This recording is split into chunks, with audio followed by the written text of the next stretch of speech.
What if I told you that the European Renaissance, that incredible explosion of art, science, and culture, might never have happened without a group of people often left out of our history books?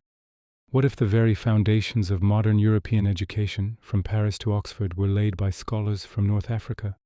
It's a story that turns what we thought we knew about the Dark Ages on its head. Let us dive into the incredible legacy of the Moors and how they brought the light of knowledge to a continent shrouded in darkness. Picture this, it's the Middle Ages. Across most of Europe, literacy is incredibly rare. The vast majority of people, from common farmers to even kings and queens, couldn't read or write. The entire Christian continent had just two notable universities. It was a time we rightly call the Dark Ages, a period where intellectual progress had stalled. But in one corner of the continent, a beacon of light was shining brightly.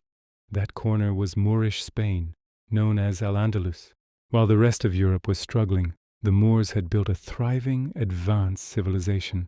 They deeply valued knowledge and education, and this wasn't just a vague idea. They put it into practice.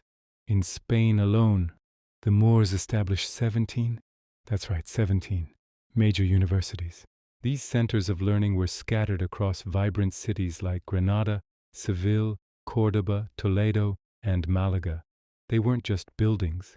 They were bustling hubs of intellectual discovery, attracting scholars and students from all over the known world. Now, think about a library. Today, we take them for granted. But back in the 10th, 11th, and 12th centuries, you'd be hard-pressed to find a significant collection of books anywhere in Europe. Except in Moorish Spain, the Library of Córdoba, for example, was legendary. It was said to house hundreds of thousands of manuscripts at a time. When a monastery in northern Europe might consider itself wealthy with just a few hundred. This wasn't just about collecting books. It was about preserving, translating, and building upon the knowledge of the ancient Greeks, Romans, Persians, and Indians. The curriculum in these Moorish universities was astonishingly comprehensive.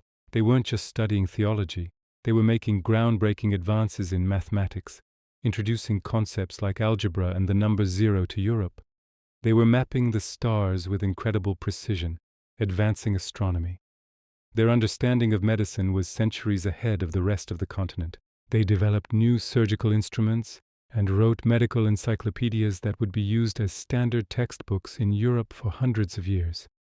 They also revolutionized agriculture, introducing new crops like citrus fruits, sugarcane, and rice, along with sophisticated irrigation techniques that transformed the Spanish landscape. And let's not forget the arts. The stunning architecture of the Alhambra in Granada is a timeless testament to their artistic genius.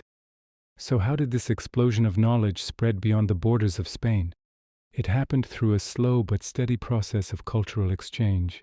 European scholars hungry for knowledge traveled to cities like Toledo to study. They were amazed by what they found. They began translating the vast libraries of Arabic texts on science, philosophy, and mathematics into Latin. This was the critical spark. These translations began to circulate throughout Europe, reintroducing lost classical knowledge and introducing brand new Moorish innovations. This flow of information directly fueled the creation of Europe's own great universities. The establishment of the University of Paris and even Oxford University was heavily influenced by the models and the knowledge that came from Al-Andalus. The Moorish emphasis on logic, debate, and empirical observation became the bedrock of the new European academic tradition. It was a complete paradigm shift, and this leads us directly to the Renaissance. The Renaissance wasn't a sudden, spontaneous event. It was the culmination of centuries of rediscovery and learning, a process kick-started and nurtured by the Moors. The knowledge they preserved and expanded upon in art, astronomy, agriculture, mathematics, and philosophy provided the essential ingredients for Europe's Great Awakening. In essence, the Moors handed Europe the tools it needed to pull itself out of the Dark Ages and step into the light. Their influence paved the way for figures like Leonardo da Vinci and Copernicus, setting the stage for the scientific revolution and the modern world as we know it. So the next time you think about European history, remember the 17 universities, the grand libraries, and the brilliant scholars of Moorish Spain.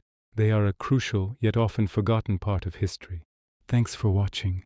And if you found this history of interest, make sure to like, comment, and subscribe.